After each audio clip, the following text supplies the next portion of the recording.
Well, hello there, you're watching the press preview, a first look at what is on the front pages as they come in. In the next half hour or so, we will see what's making the headlines with the consultant editor of the Daily Mail, Andrew Pearce, and the associate editor of the Daily Mirror, Kevin Maguire. Which means tonight, how did the Chancellor do in the budget, doesn't it? But we'll come to your thoughts in just a moment. Let's rattle through those front pages first of all. Not surprisingly then, FT leading with today's budget statement by Rishi Sunak, which the paper calls a spend now, tax later plan.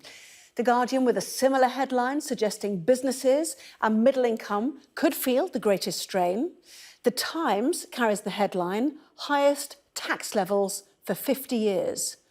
The Metro doesn't yet seem to be sold on the Chancellor's proposals, dubbing him risky Sunak. The Telegraph has a blunt assessment. They call the budget Sunak's 5-year tax grab. The Express says positively, our recovery begins today, with the Chancellor putting Britain on a path to prosperity. Daily Mail leading with an unprecedented Buckingham Palace investigation into allegations that the Duchess of Sussex bullied her staff. Her spokesperson has denied the claims. Same story, front of the Mirror, with the headline All-Out War at the Palace. And the Daily Star has its own unique take on the state of relationships within the House of Windsor. Two stories then, I guess. Andrew Pearce, Kevin Maguire are here. Let's kick off with the budget. Andrew, contain yourself. Daily Telegraph. Tax is the word, making most of the front pages. How will that go down in number 11 Downing Street, Andrew? Well, look, this was always going to be an incredibly difficult budget. It's only Rishi Sunak's second one. He seems to have been part of the political furniture, for much longer than that. And I think he had to walk a very delicate tightrope, and I think he managed it rather well. We've got the worst debt we've ever had. Currently, we can afford it because in 2025 or something, total debt will be 97% of our GDP. 97% of our economy will be built on debt. But 92% of that is owed by the Bank of England. So, in a sense, the government owes the money to itself. But the worry is if interest rates go up, all his calculations go by the board. But what he's done, the first 2 years, it's like two budgets. First 2 years, it's all about kickstarting growth, that incredible incentive for companies to invest. I think that's a really attractive, clever idea. I forgot what they call it, but if you invest a lot of money in plant and machinery, you'll get 130%. Deduction, yeah? The deduction, yeah. You get your tax relief. So there's lots of really eye-catching proposals in there. And the big policy, the big tax raise is on corporation tax. Now, look, I quite like the idea we were lowering our corporation tax every year, because I quite like the idea that we could become the Singapore of Europe. It was George Osborne and David Cameron's pet policy. He's junked that. So in 2 years' time, corporation tax soars from 19% to 25%. But that still is the lowest in the G7, and it's still lower than France, which is 32%. It's lower than Germany. It's lower than a lot of the European Union. It's way above Ireland, of course, at 12.5%. But it's probably the most sellable to the electorate tax to increase, because he's talking about big companies that make huge profits so they can pay more taxes. My disappointment with that, though, is, so that means companies that make profits of more than $250,000 a year. That's British companies. Those wretched tax dodgers like Amazon and Google have got away with it again, because they don't pay a lot of corporation tax now. And this won't impact on them at all. We've had all the talk from successive chancellors, whether it was Gordon Brown or Alistair Darling, George Osborne, and now Rishi Sunak, about he's going to hit these guys with a big tax bill. And yet again, they've got clean away with it. So the Daily Telegraph chews over how much extra tax you will pay by 2026. This is mainly in terms of the frozen thresholds on things like income tax, pensions tax allowance, inheritance tax, capital gains tax, and so on. Financial Times focusing, as you might expect, with the business newspaper on that corporation tax, suggesting the increase from 19% to 25% will raise £17 billion a year by 2025. But if you look at the Times, that socks it to the Chancellor, the highest tax levels for 50 years. Now, you might say that's inevitable, as he did to our economics editor, Ed Conway, because of the pandemic. But for a Chancellor like Rishi Sunak, that's a hard headline, isn't it, Kevin?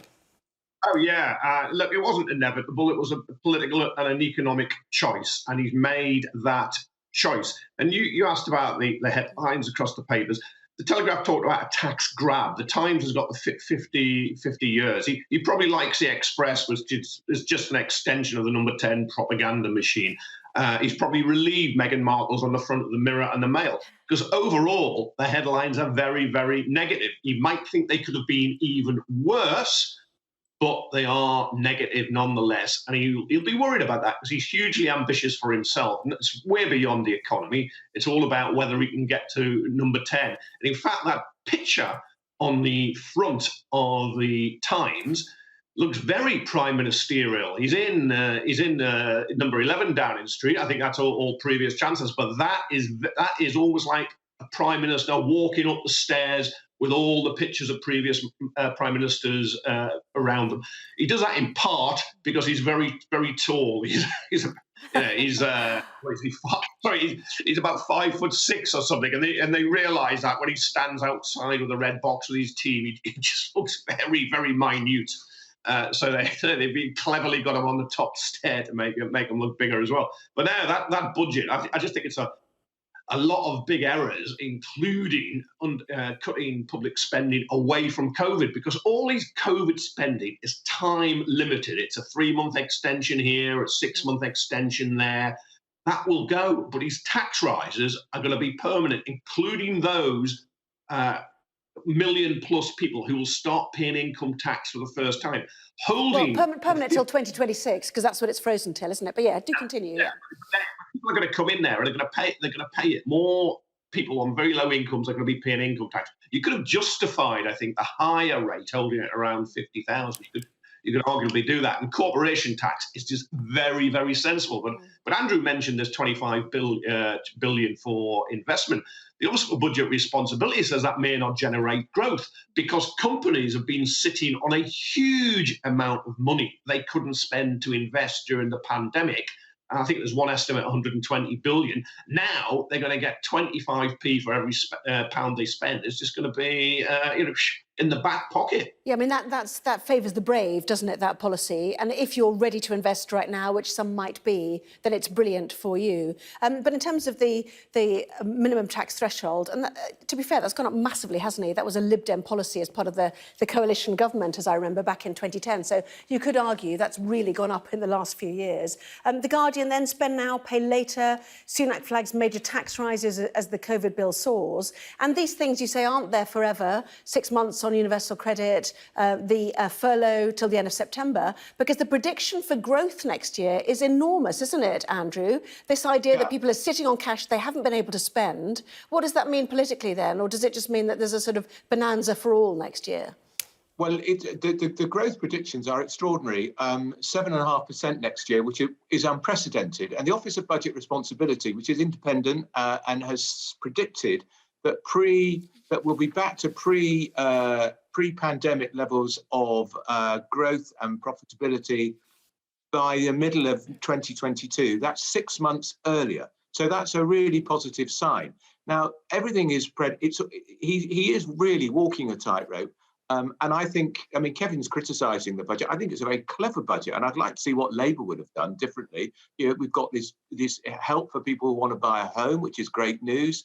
I know our tax thresholds are being frozen, but look, he's got to claw some of this money back. You can't just keep printing money. You would if you in Kevin Maguire's dream socialist utopia, but you've got to get some money back. And I think he's doing it rather cleverly. The worry is if inflation starts to rise, which it could, that then puts interest rates up. If interest rates go up 1%, that's a £25 billion increase on our debt repayment. That wipes out the money he's bringing in from that huge increase in corporation tax. And who'd have thought a Tory chancellor would be increasing corporation tax for the first time since the days of Dennis Healey? It's the first increase. It's extraordinary. It's a very brave gamble. As I say, I'm a man who prefers that we cut taxes to promote growth, but we are in such a parlous position. I think it's very courageous of him to do it. Before you butt in, I just want go on then, quickly then, go on.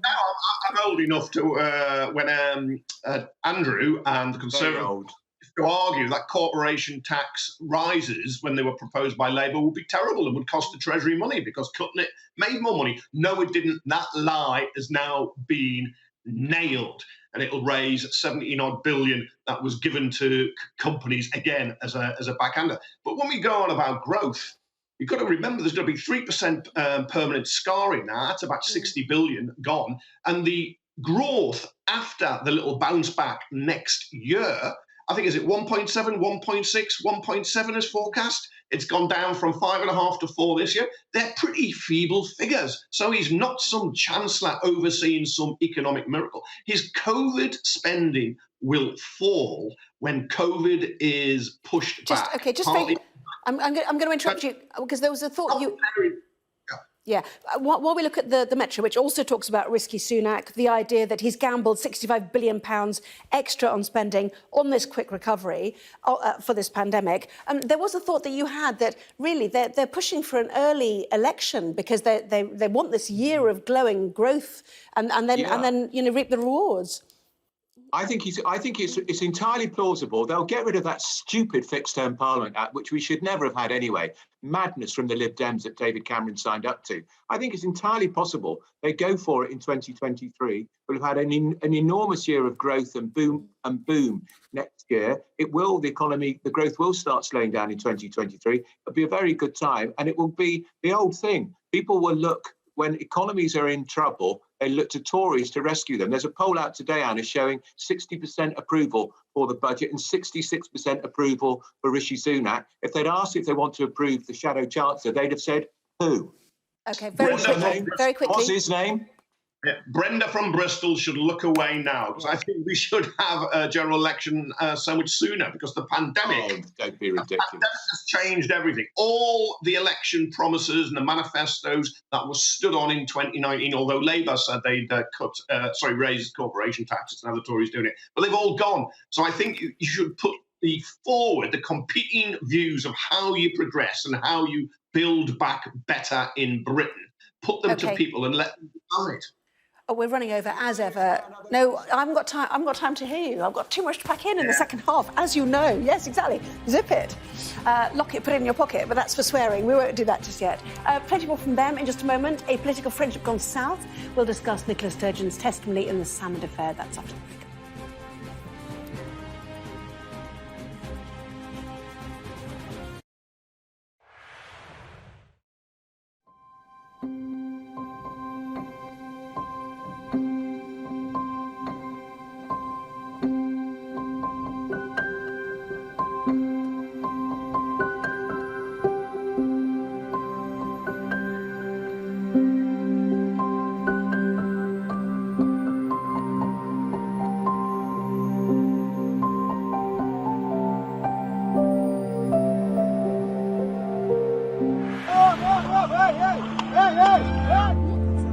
Only about half a mile from the Turkish coast, and it's evident that the boat seriously overcrowded. This is one of the most severe viruses in the world. I'm Alex Crawford, and I'm Sky's special correspondent based in Istanbul. This is going to be the biggest party Tripoli has ever seen. That's it got us then. There's a lot of action going on, a lot of still. We aim to be the best and the most trusted place in news. Clearly not had very much to eat at all, a lot of them extremely thin and very frail. Her arms, look at her arms. I can put my entire hand round. This is the cocktail of drugs which the doctors at this hospital have been giving their coronavirus patients. Made for people who want clarity in an uncertain world. Once it takes a hold, it's very, very difficult for these firefighters to get a grip of it and get on top of it and put it out. The world's largest falls now down to a trickle in places. I can't imagine how much plastic is lying at the bottom of this huge lake. Oh! Getting up close and personal with a rhino. This is what makes the job so fantastic.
Welcome back. You're watching the press preview. With me now, Andrew Pearce and Kevin Maguire.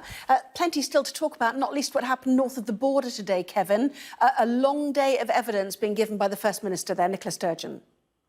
Yeah, and the budget got in the way of my viewing of it. I found it utterly gripping. But Nicola Sturgeon, they're the Metro, that's page 7, served to claim I plotted to get salmon. She'd be pleased the budget was there, because certainly in the London-based papers, it's pushed her way inside. She was a bit flustered and flummoxed at time, but I thought other times she just recovered her authority and just ploughed on. She was held by the SNP convener, the chair of the committee, who, if anyone seemed to be giving her a tough time, would intervene, it looked to me as a viewer.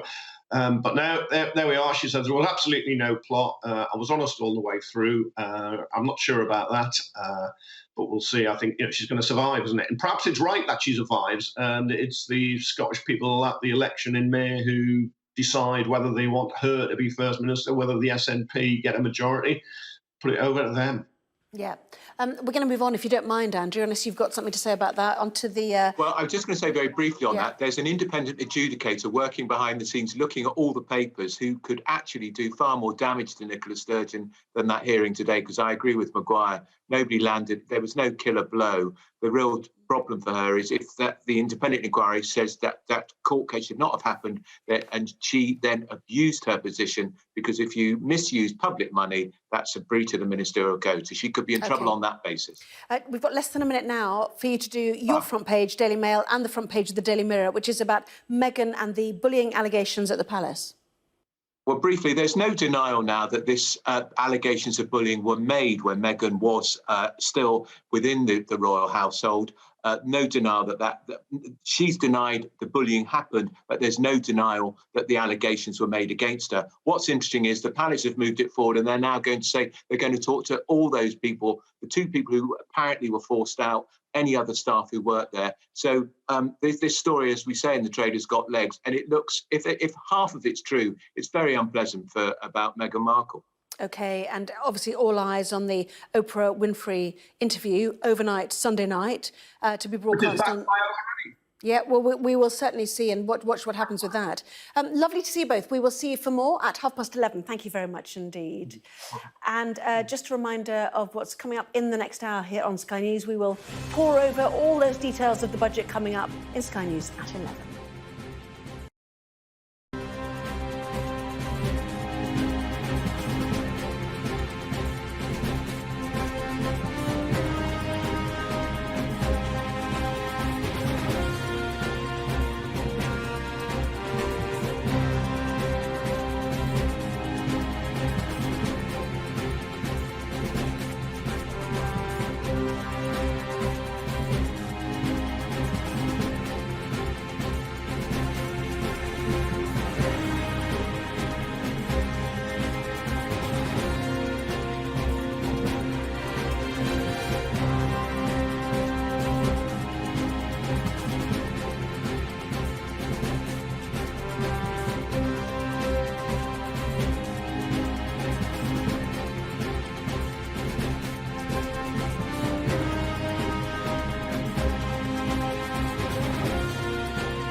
For the early risers. As we examine the story beyond the headline. For the knowledge seekers. Welcome to Divided States. For the straight talkers.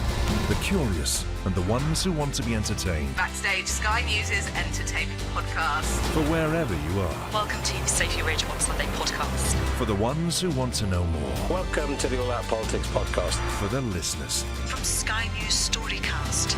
Sky News Podcasts. Listen and subscribe for free.